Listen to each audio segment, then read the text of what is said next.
তোমরা যদি দুবাইতে আসতে চাও আর তোমাদের ভিসাতে দেখছো প্রবলেম করছে, তাহলে তোমাদের একটা কথা বলি, ভিসাতে একদম প্রবলেম করবে না। তোমরা খালি সমস্ত ডকুমেন্টগুলো তোমরা সঠিক দেবে, পাসপোর্ট যেন 6 মাস অন্তত ভ্যালিডিটি থাকে, আর কোন হোটেলে তোমরা আসবে, দুবাইতে কোন হোটেলে থাকবে সেই হোটেল ভাউচার দেবে, একদম কনফার্ম হোটেল দেবে। আর যদি কোনো বন্ধু বা বান্ধবীর বাড়িতে আসো এই দুবাইতে বা কোম্পানির কাছে আসো, তাহলে সেই কোম্পানি বা বন্ধু বান্ধবীর অ্যাড্রেস দিতে হবে ইউনাইটেড আরব এমিরেটসের। আর প্লেনের টিকিট আপ অ্যান্ড ডাউন দিতে হবে, হোটেল টিকিট দিতে হবে, ব্যাস তাহলেই আমার মনে হয় হয়ে যাবে ভিসা একদম আরামসে। আর 3000 দিরহাম মানে ইন্ডিয়ান মানিতে 70 থেকে 72,000 টাকা মতন তোমাকে থাকতে হবে ট্যুরিস্ট ভিসাতে। এগুলো থাকলেই তোমার ভিসা কোনোভাবে রিজেক্ট হবে না। দুবাইতে আসো, খুব সুন্দর জায়গা, ভীষণ ভালো লাগবে। জীবনে একটা মানে আমার তো স্বপ্নের জায়গা পূরণ হয়ে গেল, ব্যাস আর কি বলবো।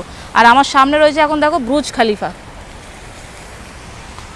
দুবাইতে আসো, পাসপোর্ট ভিসা করে চলে আসো, খুব খুব সুন্দর জায়গা দুবাই।